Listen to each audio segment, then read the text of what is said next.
महाराज जी, अभी जनप्रतिनिधि आए थे, कुछ हॉट टॉक भी हुई है, क्या मामला था? हमने ये कहा, हमसे यहाँ मेरठ में पत्रकारों ने पूछा कि लव जिहाद की बात आप बताइए। हमने कहा भाई, उम्र समय का तकाजा होता है, साथ में रहने के लिए कानून बन गया है कि लड़के लड़कियां साथ रहेंगे, साथ पढ़ेंगे, भेदभाव नहीं किया जाएगा।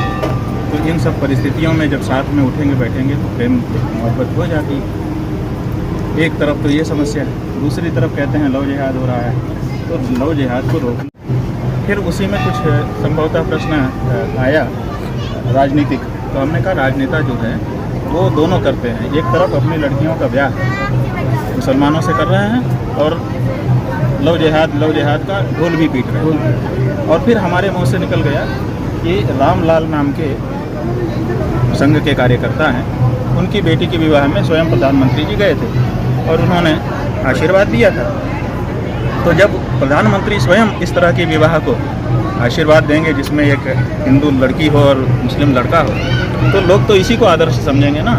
तो दोनों कैसे हो सकता है? एक तरफ आप लव जिहाद के बारे में लोगों को सचेत भी कर रहे हैं और दूसरी तरफ आशीर्वाद भी दे रहे हैं। तो कोई व्यक्ति संघ के रहे होंगे, वो खड़े हुए, उन्होंने कहा नहीं आप गलत बोल रहे हैं, वो बेटी नहीं, रामलाल जी की बेटी के विवाह की बात नहीं है। तो हमने कहा कौन है?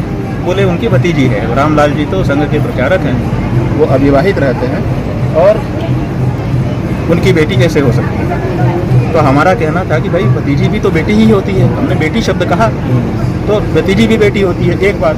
दूसरे जो रामलाल के भाई हैं उनको कोई नहीं जानता, और रामलाल के भाई के कारण प्रधानमंत्री जी गए हों ये भी हम लोग नहीं मानते हैं। आम धारणा यही है कि रामलाल जी संघ के पदाधिकारी थे, इसलिए उनसे संबंधों के कारण प्रधानमंत्री जी उनके घर गए, ठीक है ना, आशीर्वाद देने के लिए। तो रामलाल जी का इसमें रोल था।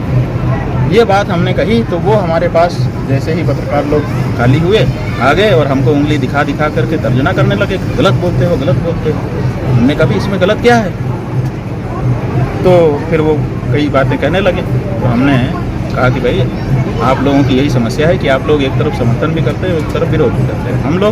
हम लोग ये नहीं करना चाहते। हम लोग चाहते हैं कि अगर विरोध करना है तो हम विरोध करें, फिर समर्थन न करें, और समर्थन करना है तो फिर विरोध न करें। दोनों के पक्ष में तर्क हैं, विपक्ष में भी तर्क हैं। ये तो जिस तरफ समाज को नेता ले जाना चाहेगा वैसे तर्क स्थापित करके ले जा सकता है। तो ये बात हुई। जैसे ही अब उनको हमने कहा भाई हमको गलत कहने की, वो कहने लगे नहीं तो गलत कह रहे हो आप, गलत नहीं करना चाहिए। हमने कहा भाई हमने गलत क्या कहा? भतीजी भी बेटी होती ही है, आप ही कह रहे हो। तो यहाँ पर जितने लोग खड़े हैं उनसे पूछ लीजिए भतीजी बेटी होती है कि नहीं, तो सबने कहा बेटी होती है। इतने में कोई सांसद आ गए, भीड़ थी बहुत, तो लोगों ने कहा ये सांसद जी हैं। तो चूंकि प्रकरण संघ वाला चल रहा था और एकदम बस 1 सेकंड ही हुए होंगे उनका हटना, और कुछ ही क्षण बीते थे और वो आ गए। तो हमने कहा ये भी संघ ही के हैं, अगर संघ के हैं तो फिर इनके साथ भी वही बात। तो वो बहुत देश में आ गए और आकर के कहने लगे तुम सन्यासी नहीं हो, तुम ये नहीं हो, तुम ये नहीं हो।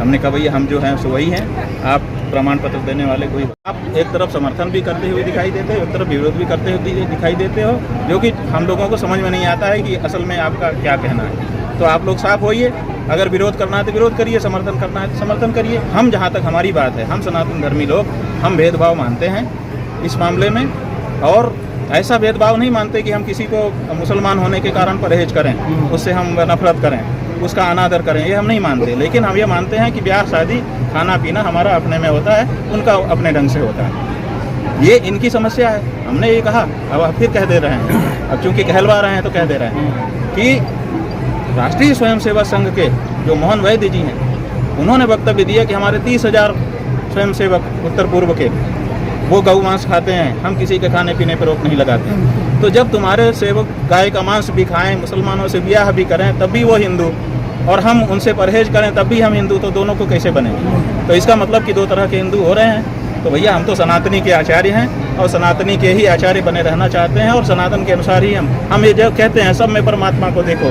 किसी का अपमान मत करो, लेकिन अपना जो परंपरा है, संस्कृति है, उसको बनाए रखते हुए आप संस्कृति का संकरीकरण मत करो, ये हम जरूर कहते हैं। तो हम अपनी बात कर रहे हैं और किसी का हमने अपमान नहीं किया। हाँ, ऐसे प्रसंग में वो सांसद जी आए जिस प्रसंग में ये बात पहले ही घट चुकी थी, संघ के व्यक्ति ने उंगली दिखा दिखा करके हमको गलत कहा। हमने उससे पूछा कि हम गलत कहाँ है बताओ, वो बता नहीं पाया, बस गुस्सा करता था। तो केवल गुस्सा करने से थोड़े होता है, आपको अगर किसी को गलत कहना है तो आपको निरूपण करना होगा कि इस कारण से आप गलत हो। हमारे मुंह से बेटी शब्द निकला कि रामलाल की बेटी, तो हमने उनसे पूछा कि भाई, और सभी से पूछा जो खड़े थे, अभी हम पूछ लेते हैं एक बार, क्यों भाई भतीजी बेटी होती है कि नहीं? बेटी सम्मान होती है। तो ये बात बेटी होती है, बेटी होती है। बेटी सम्मान कहोगे तो व्यवहार बिगड़ जाएगा जी, बेटी ये कहना पड़ता है। और प्रधानमंत्री जी रामलाल के कारण ही गए थे, ऐसी धारणा हम लोगों के मन में है, क्योंकि रामलाल ही पदाधिकारी थे, उनका भाई पदाधिकारी नहीं। तो ये बात है और कोई बात नहीं।